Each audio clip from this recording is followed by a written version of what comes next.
find creative people tend to be very sensitive to the tools and equipment they're using. It kind of informs our creative practice as much as the world or the idea or the concept we're exploring. And, I've recently entered the world of mirrorless photography, coming from good digital SLR, coming from crap digital SLR, coming from film. And I've noticed really big differences on each of those steps along the way. So I would just like to talk about how the media has affected the message. With film, it was analog. There was no such thing as zooming into 100%. I mean, yeah, you could take a little loop and look around and find the grain and dial it in to get the edges in the grain nice and crisp, but there really wasn't a zoom in and 100%. But all the darkroom trickery really hammered in this obsession with technical perfection. That 400 speed 35mm film, you wouldn't push that beyond an 8x10 because you blow it up and then you see grain and it's no good. That's not acceptable. That is a technical flaw. You don't let people see your technical flaws. With the transition to digital, that obsession with technical perfection has disappeared. I can't tell you how many times I'll be in a gallery looking around at pieces, and I'll be 1, 2, even 3 feet away, and I can still see all the little pixels and the JPEG compression jaggies and artifacts, and it's really frustrating. And I've talked to other photographers, mostly younger photographers who are digital their whole life, and they're just like, yeah, it doesn't matter. Nobody's going to look at it 2 inches away. They're, at the opening, people are going to look at it from a couple feet away. But that's not the point. You're not making the artwork for the people who are at the opening or at the exhibition. You're making that artwork for the collector. You're making it for the person who's going to purchase it from you, hang it in their home, and look at it day in, day out. They're going to explore it. They're going to closely examine every nook and cranny. They're really going to savor it. When they lean in and look close and just see all these horrible little JPEG jaggies, that magic is lost. That's not to say digital is all bad, as I haven't touched film in over 15 years. Clearly, I'm pro-digital. One of the really big differences I noticed with the switch to digital was just the incredibly rapid advancement of technique and knowledge. With film, you have those 24, 36 exposures, you send them off, you wait a week, you get them back, you open it up, and you don't quite remember the shooting conditions. Oh, that was good. How did I do that? Oh, who knows? Digital, all that stuff is saved. If you do something that you really like, you can see it right then and there, like, oh, maybe I should underexpose 2 stops for that silhouette sunset scene. Oh, maybe I should overexpose the background 2 stops, not just 1 stop on that product photography shot. Maybe I need this much light to darken the background of a subject. With film, it really was memory and luck and keeping notes and skill and light meters and all that kind of stuff, where digital really allows you to, shoot, check, change, shoot, check, change, shoot, change, got it, move on. My first digital camera, the D70, was a crop sensor, and it had very poor low light performance as well as a very limited dynamic range. So that kind of changed my shooting technique, where I would meter for the subject. Usually I have to shoot everything wide open, not because I liked that look, even though it lined up with the time where that was trendy.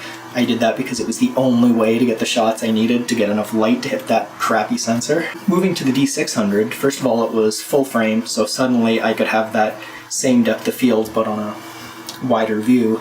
But it also gave me such better low light performance that I could stop it down. I didn't have to shoot at 1.8, so that was a really big change, and I really feel like I came into my own as a photographer with the D600. I just remember first day I had it, clicking those first few shots, zoomed in up close, and 24 megapixels at such clean grain. Like 1600 ISO looked better than 200 ISO or base ISO on the D70, so it was just, wow, I could really get in and start pushing things.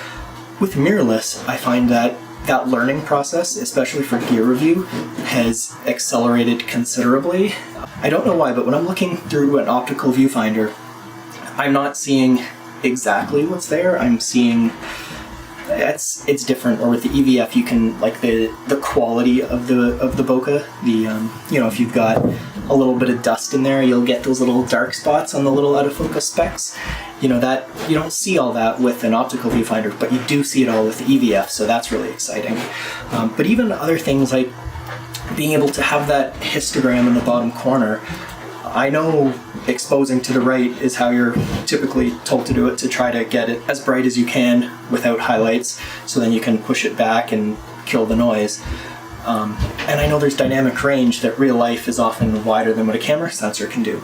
But with the histogram in the corners, one thing I've really noticed is there's actually quite a few situations in real life where the dynamic range is a lot smaller than what my sensor is capable of doing. Just having that histogram in the live view with me, I'm able to get it exactly, like clicked over to exactly the optimal spot to hide that noise later every single time. It's just so easy.